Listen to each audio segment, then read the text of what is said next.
my trap now! Go! No!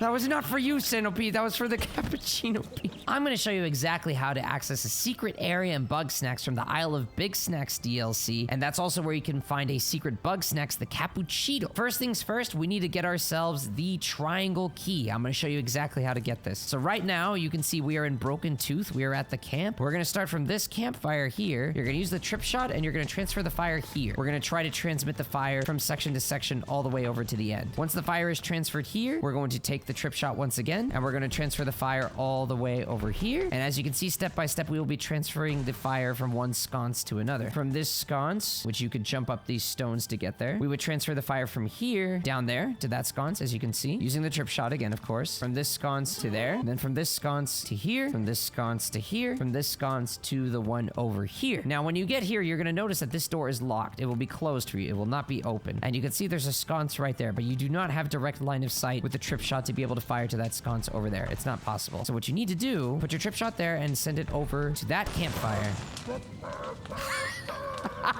And set the pilot bite on fire. Yes, that's part of the process. Then you'll put the trip shot here, and then that's how you get the fire to reach over here. And then once you do that, the puzzle is complete. This door will open. You'll be able to enter, and you'll find the triangle key right here. You'll pick it up, and you'll be able to see it in your inventory here. The triangle key, a strange triangular key. What sort of space might this open? It doesn't tell you where it goes, but I'm going to show you exactly where to use it. We're going to fast travel over to Boiling Bay. We're in Boiling Bay. I'm going to show you where exactly that secret door is that you use this key. So we're going to run past the lava here, run along the beach.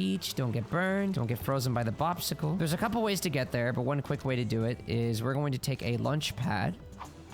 And we're just going to launch ourselves on top of the ship and then just run along the mast here and jump off here. And as you can see, we are here, the triplicate space. We use the triangle key to get inside. It's not exactly an interact. You just jump in. And now you'll notice that there are these tape recorders. I won't be playing them during this video, but there are 10 of them, and I'm going to show you their exact locations where they play audio logs where you can learn more about the backstory of this game. Now, when you first access this area, this triangle door in front of you is going to be locked. It'll be closed, but I'll show you exactly how to open it. But first off, there is a second tape recorder right here. We're going to go over to the right, and I'm going to show you how to solve the puzzle in this room. So when you enter this room, you're going to see these three statues. You can even scan them and they'll give you a little bit of information. We need to rotate them to open the doors in this room. It is worth noting there is a tape recorder right there that you were able to interact with. So what you ultimately need to do is you need to rotate these statues so that they're pointing towards the center of the room, towards that pendulum. So we're going to spin this thing twice so it's pointing to the middle. There we go. So now you can see it's starting to pull this thing, and that will open up the room a little bit more. And you need to do this for all three statues. So we're going to take this statue, spin it twice so that it's facing the middle as well. Now, in so doing, you will reveal the locations of more of these tape recorders. So you can see there's one here. It is possible that you might need to spin this one as well in order to achieve it. Just ultimately make sure you get all the statues facing towards the center to open up everything in this room. I already solved the puzzle, so they're already open. You'll see that tape recorder there that plays an audio log. There's a tape recorder here that plays an audio log. And then if you go in there, there'll be yet another tape recorder playing an audio log right here. And you can also push this switch in the back to help finish this section of the area so that you can progress a little bit more. So now that that's done, we're going to progress back to the central area. Make sure you've interacted with the switch here, by the way. If I'm not mistaken, there should be a switch in the central room that you need to interact with too. But now we're going to go to this left area. This one has a bit of a puzzle as well, and make sure you don't miss out on the tape recorders. There is one right here, and there's going to be another one at the top over here, this tape recorder. And there's also one in the back over here. It's a little bit sneaky. So in order to solve this puzzle, you need to get all of these statues facing forward. You don't want any of them facing sideways. But whenever you move a statue, it also moves the ones right next to it. So it's quite simple. We're going to move that one. I'm just focusing from left to right, trying to get them all forward. So then we're going to move this one.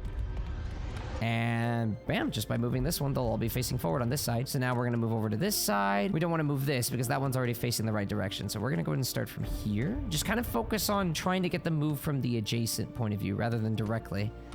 So that in so doing, now we can get all of these facing forward and the puzzle is solved, which will enable you to press the switch. I believe it's that switch back there becomes exposed. Once you do that, you can interact with it and then that'll open up the central area. So if you did everything correctly, this central room should be open now. And you can see there's a cup of coffee in the middle and the last tape recorder is right there in the room. But if you walk in, you suddenly notice it's alive! It's a bug snack and it's very fast. If you scan it, the fastest snack alive. When startled, it will flee to an entirely different region of Snacktooth Island. I've named him Joey Quickbeans. He's my best friend. I've been here for a very long time. So this is the only bug snack in the game that'll actually leave area completely. It'll go to a different area on Snacktooth Island if you scare it away. Unfortunately, you are not able to use your traps here, so you can't capture it here. So we need to follow it out there. Now, it is worth mentioning you cannot actually fast travel out of this room. You need to leave manually by going out the way you came. So here we are in Boiling Bay, and you can see the Cappucceetle here. He is so fast, he's running on water. It is tempting to think think that you could put a trip shot to try to intercept him at that tree, but that will actually not work. He cannot be affected by a trip shot, and he will not be affected by the snack trap. So what we need to do is not get rammed into by pallet toss. We need to get help from the other Bugsnax to help catch him. We're gonna put some chocolate here because it likes chocolate. Put the chocolate. There we go. The grapple picked up the Cappucceetle, and then in a moment, the grapple is gonna throw the Cappucceetle. Oh no! No, don't do that. Yeah, okay, fine.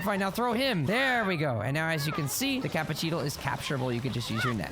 Easy capture. If you do end up getting too close to the Cappucceetle, you are going to scare it. It's gonna make that expression. And if you don't heed it and you scare it too much, then it's gonna run away. So you missed out on your opportunity to catch it in this area, but that's okay. Now, one thing worth mentioning, you might be wondering, well, where exactly is it running to? It leaves area, right? So you might think it's going to be right here in Simmering Springs. In fact, it's actually impossible for the Cappucceetle to be here in Simmering Springs. I'll show you exactly what are all the 4 possible areas he ends up in. So he starts in the Triplicate space, of course, which is in Boiling Bay. So once you chase him out of Triplicate space, his spawn point, then he'll always end up in Boiling Bay for the next area. After that, if you chase him out of Boiling Bay, he can end up either in Sizzling Sands, Frosted Peak, or Flavor Falls, or back to Boiling Bay. After you chase him out of these other areas, of course, you're not going to get Boiling Bay twice in a row. So as you can see, our Cappucceetle ended up in Sizzling Sands. Boiling Bay is the best one to work with. However, we do have a few options here. Once again, we do need to get a different Bugsnax to ram into him. So we do have a few here that are good at that. We do have the Loaded Spuddy, we have the Picantis, we have the Flapjack Rat. We're going to try with the Loaded Spuddy. Our goal is to get the Loaded Spuddy to intercept the Cappucceetle.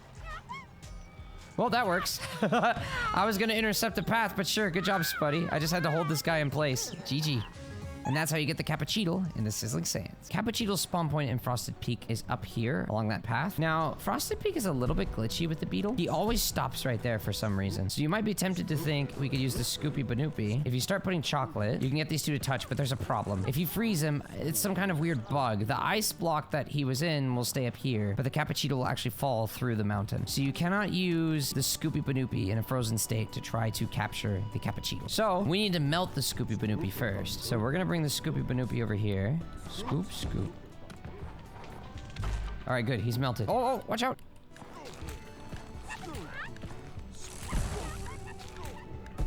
There we go. And the Scoopy Banoopy in its melted state stuns the Cappucceetle. And now we can catch it with a net. But you gotta make sure that the Scoopy Banoopy is melted first. Because again, if the Scoopy Banoopy is frozen and hits the Cappucceetle will fall through the mountain as you saw while the ice block remains on top. It's a bug. They'll probably patch it eventually. I'm pretty sure it's supposed to work, but that bug ruins it. All right, so now I'm gonna show you his spawn point in Flavor Falls. If he happens to choose to end up in this area, it will be specifically in the Mama Melon boss fight room, which you can get to by following this path. All right, and then once you're here, you will see the Cappucceetle in the Mama Melon boss room, like I said. Now, I don't really think there's a way to get the wee melons to incapacitate the Cappucceetle. So we need to get him out of this room. The only way to do that is to scare him off. So he's gonna make a run for the exit, but he can't jump off the ledge. He's gonna have to run all the way around, which will give us enough time to set as a tripwire trap to obstruct the path of the Cappucceetle. So that is what we're gonna do. We're gonna go ahead and startle him here, but then we're gonna run ahead of him before he can escape. All right, so he's startled. Now we gotta be quick. He is faster than us, but he has a longer path to take. The goal is we're gonna use the Centipede to knock him over. So, go ahead and put this down. Put this here. Careful, careful. Use Ranch to distract the Centipede. We need to distract the Centipede. There we go. And as you can see, we intercepted the Cappucceetle while he was trying to escape, and now we can cap him. Just like that, I've shown you how to catch him in all 4 areas that he can run to. Boiling Bay, Flavor Falls, Frosted Peak, Sizzling Sands. As you can see, we've collected quite a few Cappuccinos. He's actually not that hard to catch once you know how to do it. I hope this video helped. If it did, please leave a like and comment, subscribe. It does help out a lot. I appreciate the support. Happy hunting!